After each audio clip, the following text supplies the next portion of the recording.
So yes, finally today we're presenting Pythagoras, one of the most important theorems in math. And why? Just to let you know before you watch this video is not to tell you how to use the formula, because using the formula is very quick and easy. There are thousands of YouTube videos how to use the formula, and I think that's not the point of teaching, because using the formula is doing the job as a computer. You put a value and you get a result.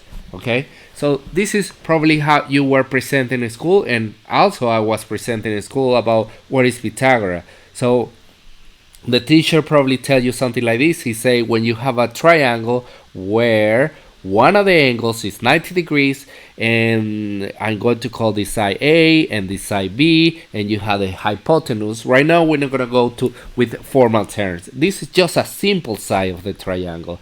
Let's call it hypotenuse, side, whatever you want to call it. It's just a simple side. Okay, and the teachers tell something like this. They say that c squared, if you have b and a, you can calculate c with this formula rule, which is not a rule. It's in math, there are no rules. C squared is equal to a squared plus b squared, where c is equal to the square root of a squared plus b squared. In math, there are no rules, because rules are for lawyers, where you need to follow even if sometimes they don't make sense. Okay, so that's why we're demonstrating Pythagoras, and with this you will understand why the angles is 90 degrees and why is this formula like this. And also when you are presented with more complex problems, because you are using your brain, you will be able to create your own math and to figure out more complex problems. So Pythagoras did this more than 2,000 years ago. He drew a square.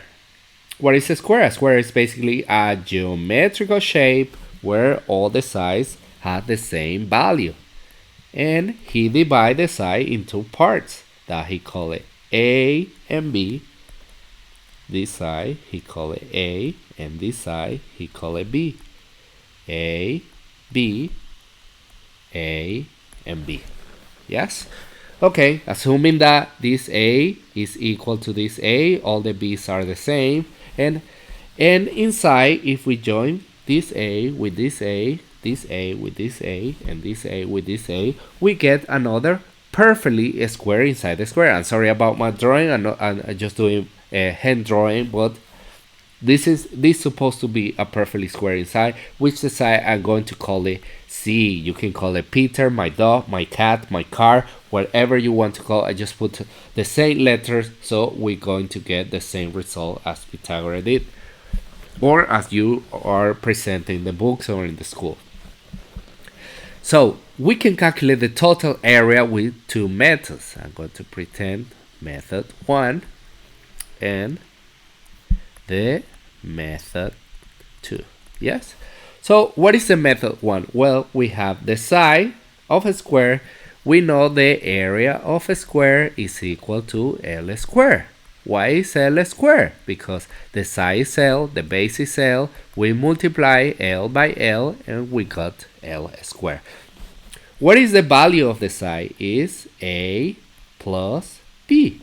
Okay? So we have the total area is equal to A plus B squared. And so the area, the total area is equal to A squared plus 2AB plus B squared. Why is this? Why is this? Well, I'm not going to explain today, but we know A plus B squared is equal to A plus B multiply A plus B, and when we multiply this by this by this, and this by this, and this by this, and with everything together, we're going to get this is the result. So this is the total area with the method 1. So with the method 2, I'm going to draw, we can calculate, I'm going to put some colors so you can understand. We have the area of this triangle, the area of this triangle, the area of this triangle, plus the area of this triangle, plus the area of the center square. Okay? So we're going to calculate first easy the area of the square inside. Okay, so the area blue of the square inside is going to be equal, how much is what is the value of the side? C. So that means L is equal to C squared. That's the area of the center rectangle. Very simple. What is the area of just one triangle? One of the green triangle, this green triangle, just one. Okay, so I'm going to draw here the triangle so you can, so this is the base and this is the height. Base is A and the height is B. So we know the area of the triangle. I'm not demonstrating today, is base by height divided by 2. So that's mean the area of just one triangle is A times B divided by 2. Now if we want to calculate the area of the total area green, we need to multiply by 4 because we got the area of one triangle. We have 1, 2, 3, and 4 triangles. So that's mean the area of the 4 triangles, which is, this is the area green, is equal to 4 times AB divided by 2. We know that 4 divided by 2 is 2, so this is equal to 2AB. Yes? So that means the total area through this method is going to be equal to the blue area plus the green area. So that means this area here, the 4 triangles, 2AB plus the area of the square inside. So that means C squared. This area, total area, is equal to this total area. So we know the area total 1, let's call it total 1, is equal to the area total 2.